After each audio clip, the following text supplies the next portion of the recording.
Hello, greetings to you all. Welcome to Grade 8 Tutorials. Please, my name is Afari Ernest, and kindly subscribe to our YouTube channel, and you like our videos, and you also recommend us at the comment section. Okay, so please, today we are going to look at demand and supply, but we are not going to dive much details into demand and supply, but we will first talk about how markets work. So we are going to talk about the market aspect. Then we will continue with the demand and supply after the market. Okay, so let's move on. So our learning objectives for this lesson, one is, after the lesson, you should be able to know what a competitive market is. Okay, then you should be able to examine what determines the supply and demand for a good in a competitive market. And so you also distinguish between a movement along and a shift of a curve, right? And we will explain all that. So after the lesson, you should be able to get all these concepts and also see how supply and demand together set the price of a good and the quantity sold. And the last one is, you consider the key role of prices in allocating scarce resources in market economies, right? So let's begin with the lesson. So we are saying the market forces of demand and supply, right? And in our previous lesson, I made mention of market economy, whereby the price is determined by the forces of demand and supply. And so in economics, anytime you hear the word demand, consumers, it is the concept of consumers, right? And so anytime you hear the word supply, that is for sellers, right? Because it is the consumers that demand a commodity, right? And it is the sellers that supply the commodity in the market, or the producers. You get that?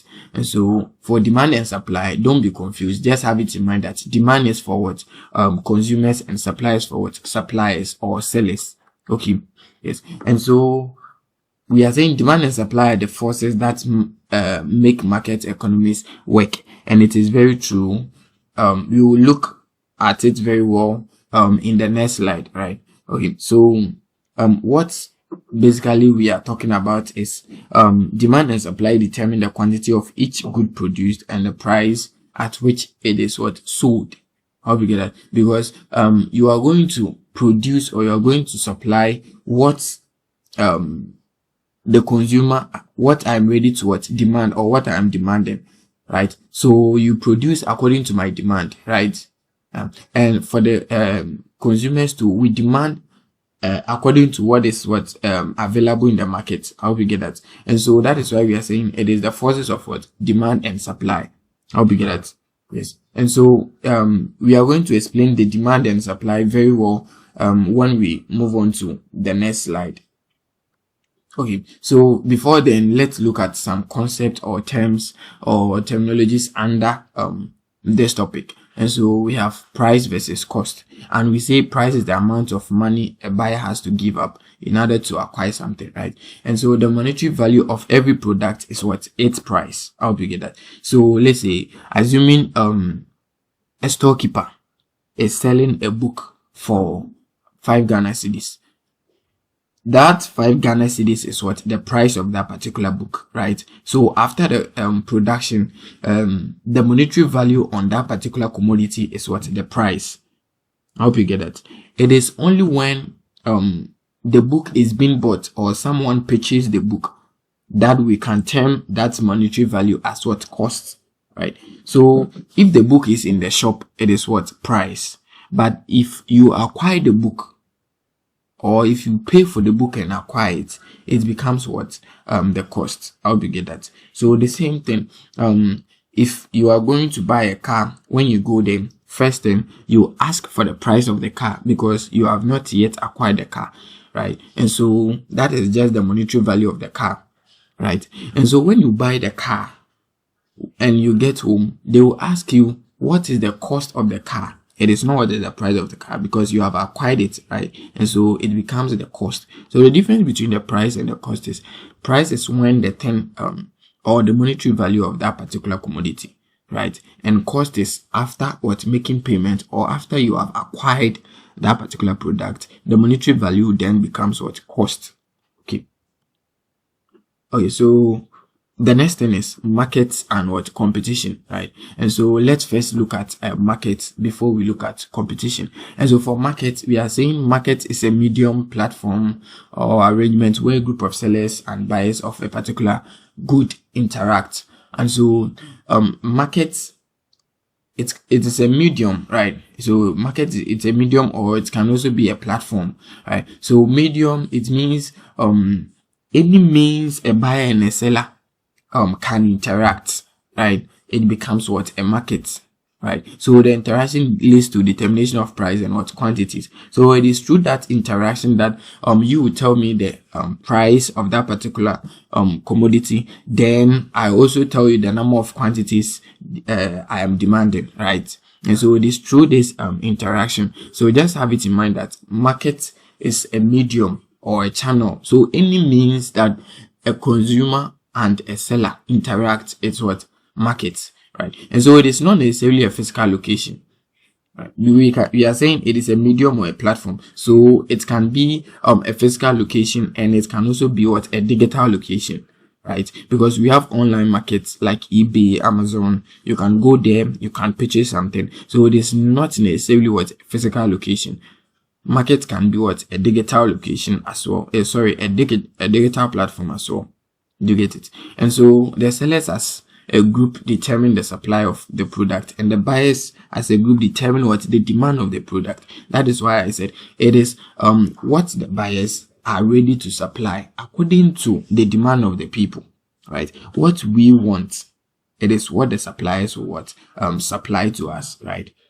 And for the suppliers to on the part of consumers, it is what the suppliers are also supplying will determine what? Our demand. Do you get it? So if the suppliers are supplying something low in quantity or small in quantity, it means our demand is also going to be small for that particular product. Assuming I want to buy, let's say, cars, right? Then I go to that let's say Toyota plant or their company, and I want to buy a car. But when I got them, they are telling me or they told me they have only 6 cars available, right? And so because the number is small, it means the possibility that I will get my favorite car is very low, right? And so then I can choose to buy only one from it. But if the cars are many, I can buy 2 or 3 of them. I hope you get that. And so for markets, it is what? Sellers and the interaction between sellers and buyers, or the forces of demand and supply. What you are supplying will determine my demand, and what I'm demanding will also determine what you, the supplier or the seller, you must what? Supply. Okay, so we are done with the market. Let's move on to the competition. And so when we come to competitive markets, we are saying it exists when 2 or more firms are rivals for customers. And so competitive market means we are competing for what? Customers. It is a market where the buyers, we are competing for, the suppliers, or let's say sellers, we are competing for what? Customers. Do you get it? That is what we call competitive market. And so for competitive market, it's a market in which there are many buyers and many sellers, so that each has a negligible impact on the market price. And so we for the firms or the sellers, they are many, and they are competing for what? Customers. And so there are many customers are also what? Many, right? And so they are competing with themselves. They want to each of the sellers or the producers want to offer something better to customers in order to attract the mindset or the loyalty of their customer. I hope you get that. That is the competitive market we are talking about. Because if there are many buyers and many sellers, no one is going to determine the price of that particular commodity, right? Or that particular good. Because if you try to increase your price, I'll just leave you and move to someone else. You get it? Because the sellers are many.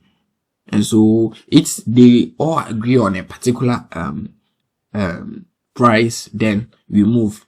I hope you get that. If you're a seller and you also try to fix a price below the market price or something, the seller may also choose not to sell to you, because wherever that you go, you are going to meet the same situation. I hope you get that. So for competitive markets, the seller and the buyer, no one has an impact on the market price. No one can change the price. I hope you get that. So that is what competitive market. Then for competitive markets, we are going to look at two forms, that is perfectly and imperfectly. So we have perfectly competitive market. So for perfectly, it means we are competing with perfectly, right? And so here we say the goods being offered for sale are all the same. That is homogeneous product or homogeneous good. And as a result, buyers have no preference between one seller or another, right? And the other one is the buyers and sellers are so numerous that no single buyer or seller can influence the market price. I hope you get that. And so for the first one, we are saying perfectly competitive. It means almost all the buyers or all the buyers in that particular market, they are all selling one particular product or commodity. So for example, when you go to let's say marketplaces, you see that there are a group of people who are selling a particular commodity in question, right? And so when you go to let's say KGTM, for an instance, you see that there are a group of people who are selling cloth, and they are all at a place, right? So they have a common price. Let's say they can tell you 1 yard is let's say $10. And so if they tell you 1 yard of that material is $10, it means almost all the shops that you go, they are all selling 1 yard for $10. Do you get it? And so when we say perfectly competitive, we are all selling a common product or a common good. Do you get it? Yes. And so that is the perfectly competitive markets. Okay.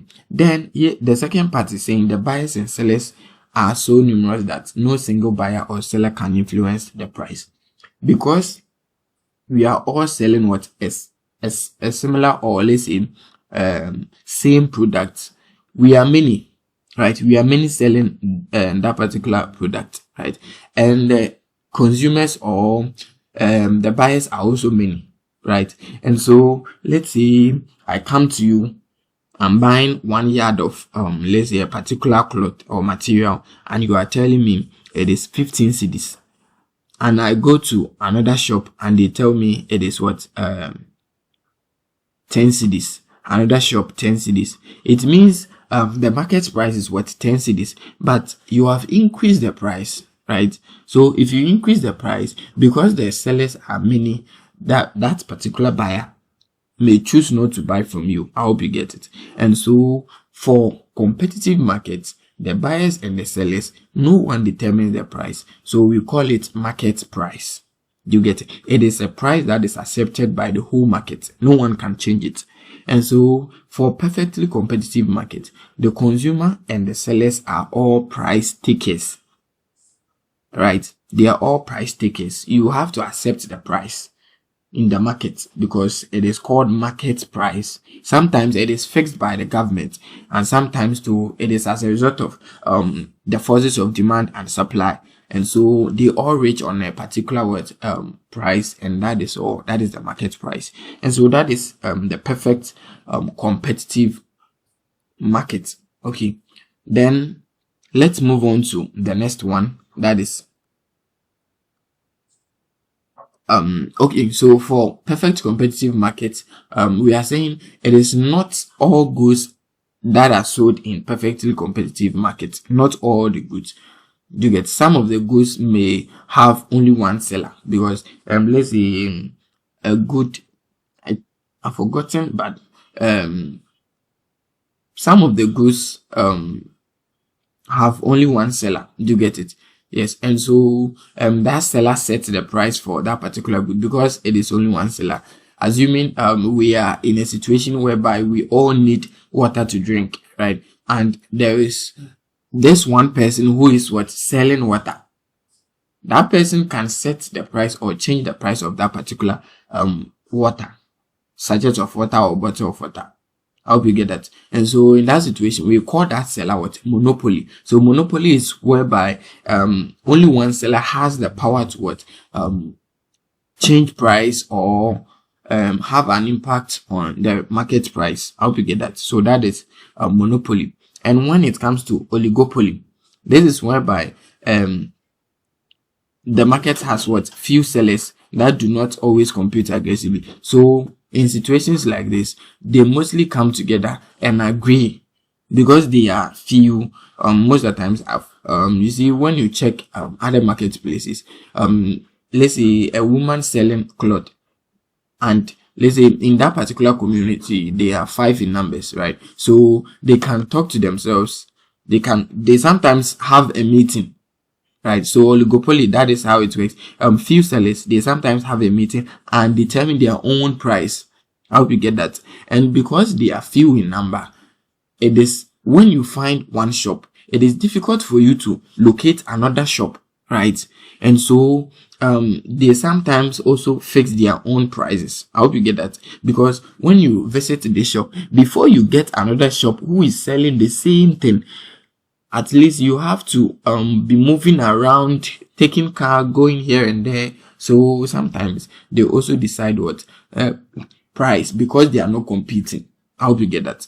Okay, so that is all for the perfect competitive markets. Okay, then now let's look at imperfect competitive markets, imperfectly competitive market. And so this one, it contains many sellers, but each offers. So imperfect competitive market is just like the competitive, but you see, for the competitive market, the product is what? Homogeneous. But when you come to imperfect competitive market, the product is what? Heterogeneous. That is, the product is different, right? So several products or commodities that are in the market, right? And so we said, when the commodities are the same, it is what it creates what? A pure competition, right? Because we are all competing for customers to buy that particular product. But when the products are different, it means we all have to mind our businesses, right? So you can't tell me how to sell my product. I am selling books. You are selling pens. Someone is also selling, let's say, erasers. And so no one can tell me to let's say accept a certain price for my book. I hope you get that. And so for imperfectly competitive market, there are many sellers, but each offers slightly different what product, because the products are not exactly what the same. Each seller has some ability to set the price for its own products. I hope you get that. And so that is the imperfect. So imperfect is just the opposite of the perfect. I hope you get that, because the opposite of everything is what's true. And so if the perfect are offering homogeneous product and they are creating what? Pure competition, of which no one can determine the price, then it means imperfect has to be what? Opposite. The product has to be heterogeneous, and they also have to the sellers also have the ability to also set what? Prices. I hope you get that. Yeah. So that is for the perfect competitive market and imperfect competitive market. Okay, so we are moving on to the next thing, that is what? Demand. Okay, then for everything about economics is what? Demand. Everything about economics is demand. You first have to understand the concept of demand before you'll be able to move or understand any principle underlying what? Economics, either micro or macro economics. And so for demand, initially I said demand is on the aspect of the consumer, right? And so demand refers to what consumers are willing to buy. So anytime you hear the word demand, just put your mind on what? Consumers or buyers, because it is the consumers or the buyers that are going to what? Demand for a certain what? Commodity. I hope you get that. And when you hear the word supply, the supply talks about what? suppliers or producers or sellers, because they are supplying or selling that particular commodity or product in the market. I hope you get that. And so looking at demand, we are saying it is the quantity of a good that consumers are able and willing to buy in a market at a given price during a specified period of time. Ceteris paribus. It means all other things being equal, right? And so there's I think a Latin word that is ceteris paribus. It means all other things being equal. And so for demand, we have difference between demand and want, right? And so want is anything that you desire for, anything that you wish for. Maybe you are wishing to acquire a private jet. It becomes a want or a desire. But for demand, anytime you are demanding something, it means you are ready and you are willing to purchase that particular product. So demand comes with the word purchasing power. You have the ability, you have the money available to pay to acquire for that particular commodity in question, right? So that's the difference between want. For want, you can wish for, but maybe you don't have the resources to acquire that particular product or commodity. But when it comes to demand, you are ready, right? You have the money with you to acquire that particular thing. That is what we call demand. Okay. Yeah. And so it is not simply a desire for something.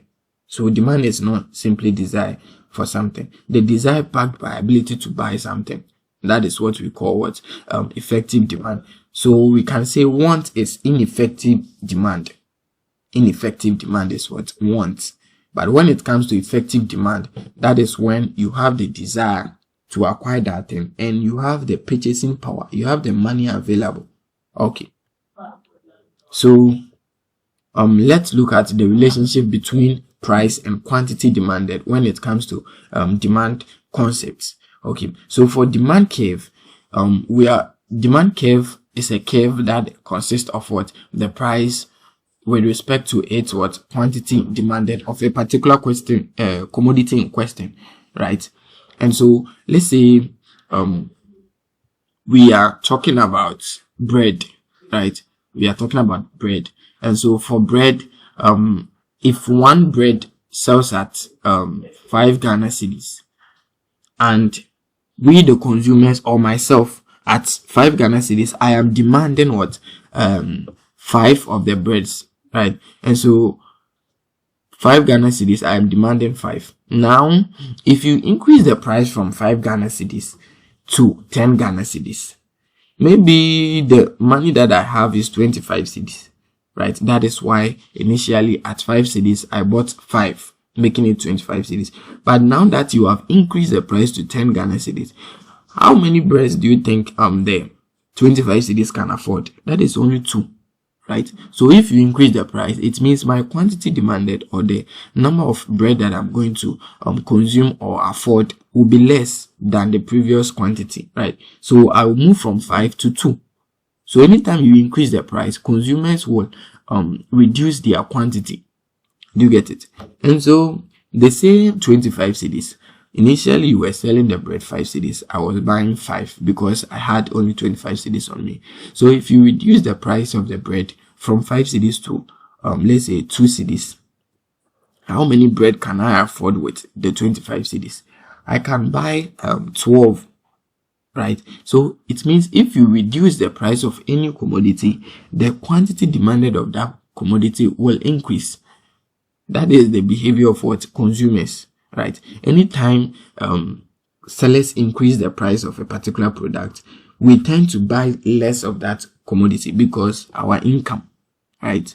We don't have much income. And also, when you reduce the price of the commodity, consumers can now buy more of that particular commodity. I hope you get that. Yes. So another example is, let's say you sell, let's say an iPhone 14 Pro Max. Let's say you sell, or the price of the iPhone is, let's say, let me use 10,000. Okay. And so at the price of 10,000 Ghana cedis, I was demanding 7 of the phones, right? And so it means, let's say my total earning is 70,000. That is why I was demanding what 7, right? And so when you increase the price from 10,000 to 15,000, it means I can only afford what 6, right? Yes, I can only afford 6 because 15 15 times 4, so I can only afford what 4, making it 60,000, right? Yes. And so if you also reduce the price of the iPhone, it means I'm going to have more money, and so I can use those or the extra money to buy more. And so anytime the price decreases, the quantity increases, and anytime the price increases, the quantity decreases. So you see the relationship between them. It means whilst this thing is one is going up, one is coming down. If the price comes down, the quantity goes up, right? So they are not moving in the same direction. And in mathematics, if two things are not moving in the same direction, we say they have what negative relationship, or they are negatively what related, right? And so if they are negatively related, it means if one goes up, one should come down, and if one comes down, one should go up. I hope you get that. That is negatively related. So it means demand has what a negative relationship. So looking at the relationship between what price and quantity demanded, it is what negatively related. They all don't move in one direction, right? They move in opposite directions. Okay. And so let's move on to the law of demand. The law of demand. And so all other things being equal. We are saying all other things being equal because in our previous lesson I told you the reason why. In economics it is assumption. So we don't want to assume something, then let's say I will explain it more. So let me just define the law of demand first, then give you the reason why we normally use all other things being equal. That is ceteris paribus. And so when the price of a good rises, the quantity demanded of the good falls. And when the price falls, the quantity demanded what rises. And so the reason why we are saying it is negatively related is this, right? And I give you example, right? So that is, I think that is okay for now. So ceteris paribus is necessary because price is not the only thing that affects what purchases. There are many others. One, for example, is what income, right? And so we are saying ceteris paribus or other things, all other things being equal, because here the emphasis is on what? Looking at the law, the emphasis is on what? Price. So here we mean if the price goes up, quantity demanded will fall, and if the price falls, the quantity demanded will also what? Rise. Does it work every time? It does not, because let's see the reason why someone is not buying more of a particular product, or someone can reduce the quantity. Assuming I am buying two salts, 2 sachets of let's say salts, or let me use let's say alcoholic beverages. And so let's say I'm buying 2 bottles of Club, right? Yes. And all of a sudden I reduce the quantity from 2 to 1. Does it mean they've increased the price? That is why I've reduced it. No. Maybe I went to the hospital and the doctor told me the alcohol is affecting me, and because I am addicted, I have no option than to drink, but I have to reduce the quantity, right? So it is not the price that is affecting it, but rather my health conditions, right? Yes. Taking jacket for an instance, you see, at a certain point, consumers will buy more of jackets and sweaters and hoodies, right? They will buy more of it. The fact that they are buying more of it does not mean the price of that particular jacket has reduced. No. One, you can talk about the weather condition. Maybe we are in a rainy season whereby each and every day the weather is cold. So most of us would like to acquire hoodies and jackets. Hope you get it. So it is not the price that is affecting the quantity of the hoodies, but rather weather condition. I hope you get that. So that is one. Then let's also talk about the income. Let's say you have income. Your income has increased. If your income increases, assuming you were a student and a certain month, they've sent you let's say 3,000 cedis for your feeding fee, and the following month they send you what, 50,000. 5,000. And so for the 3,000, it means the things that you were buying with the 3,000, for the 5,000 that they have given it to you now, you can buy more than that. I hope you get that. So you see that your quantity for particular product will increase, because the more you get money, the more you spend. The amount of food that you consume will what, increase.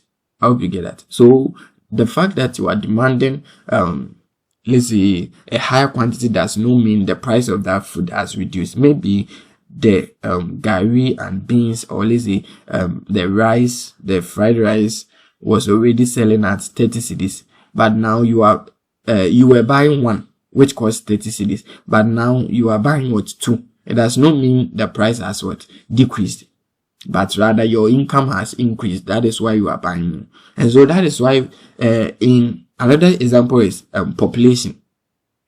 You see, any country that has a low population, they tend to buy what, the quantity demanded is what, very low. You get, because there are no people in the country. So comparing a country of 5,000 to a country of 30,000, if you are selling let's say books in these two countries, which country do you think, at the same price, which country do you think you will be able to sell more? That is the country with the highest population.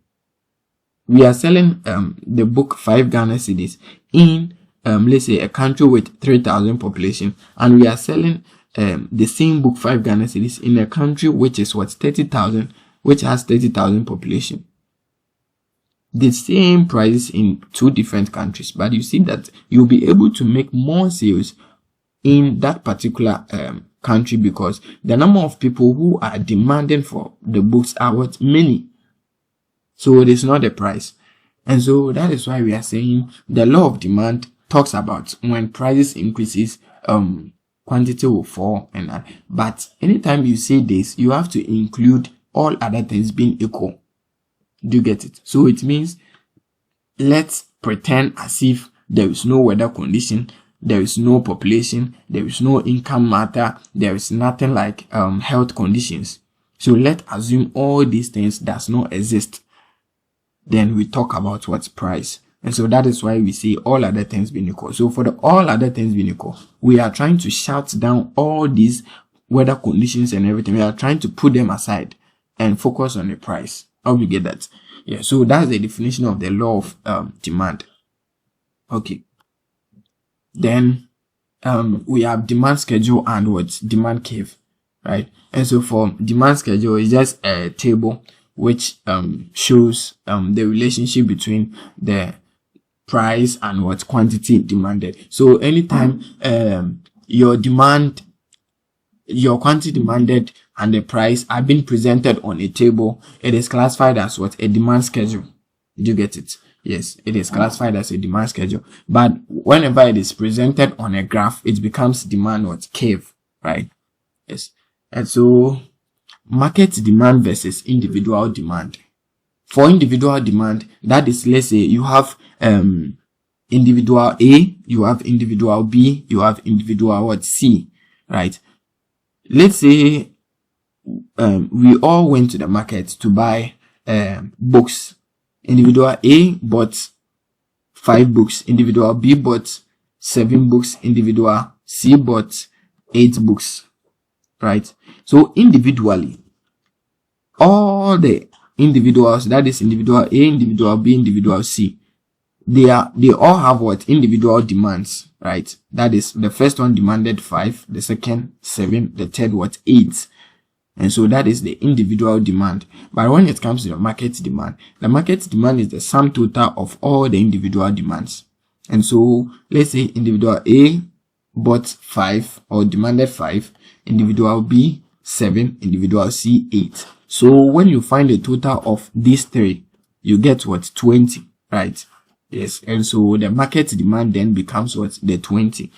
But talking about the individual demand, you have to pick them what? One after the other.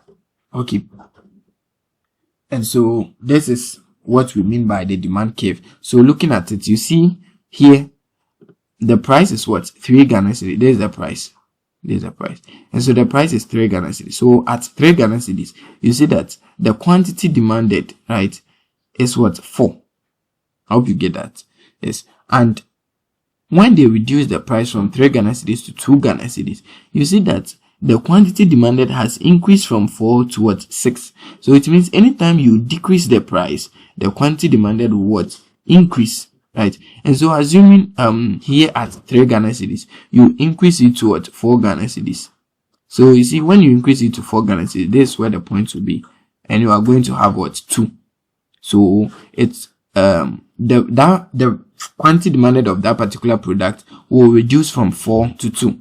I hope you get that. So that is what we mean by the demand curve. So it has a negative what? Relationship. That is, it slopes rightward from left to right. Do you get it? And so that is the demand curve. Okay. Now let's move on to the next one. For market demand, this is what? First consumer, second consumer, and third consumer, right? And so for the first consumer, he has what? At the price of 10 Ghana cedis, the consumer bought 5, right? 5, or he demanded for 5 quantity. And when they increased the price to 15 Ghana cedis, he demanded 4. When you come to consumer B, or the second consumer, same thing applies here in different perspective, or I mean the price and the quantity. So they all have their prices and what? Quantity. So at the same price in the market, look at the demand. Consumer A demanded what? At 15 Ghana cedis, he demanded 4. And consumer B at 15 Ghana cedis, he demanded 2. And consumer C at 15 Ghana cedis, he demanded what? 6. Right. So when you bring all the individual demand, that is the first consumer, the second consumer, and the third consumer, when you bring them together, you get what? Market demand.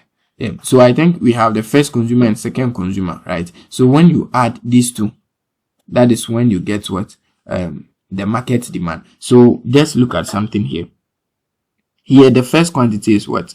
4, right? And here the first quantity is what? 2. So 4 plus 2 will give you what? 6. And that is what you see here. Okay.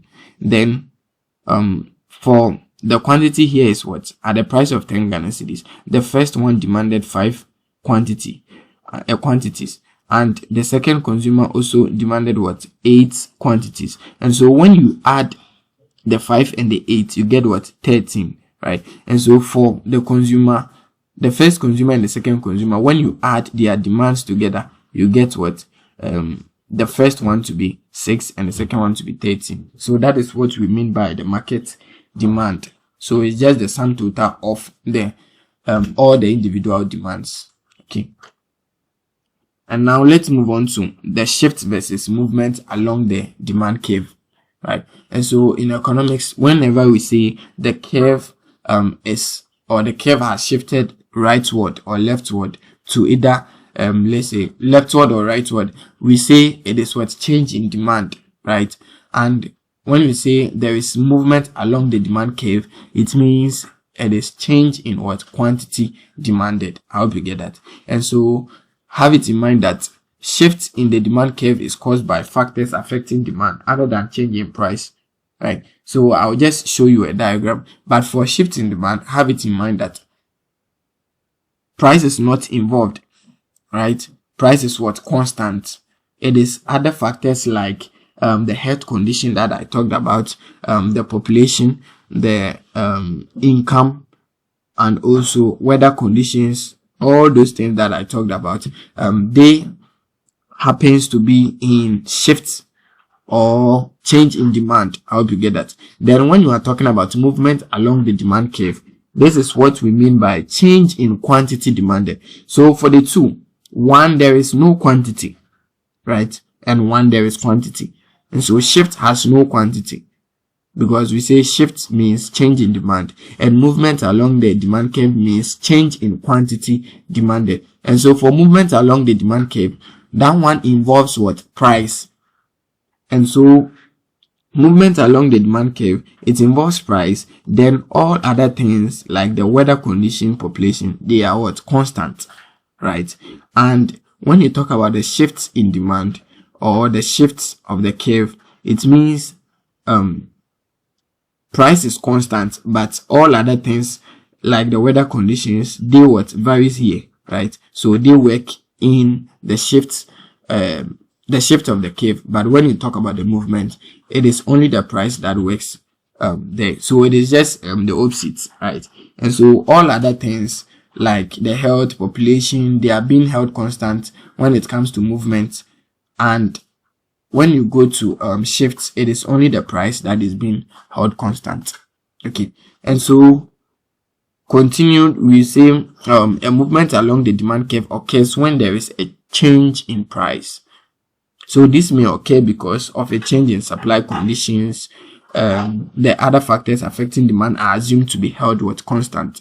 And that is this one. That is what I talked about. And so this one. So you see that all other factors affecting the demand will be held constant. And so this, just have it in mind because it can just come to the exams.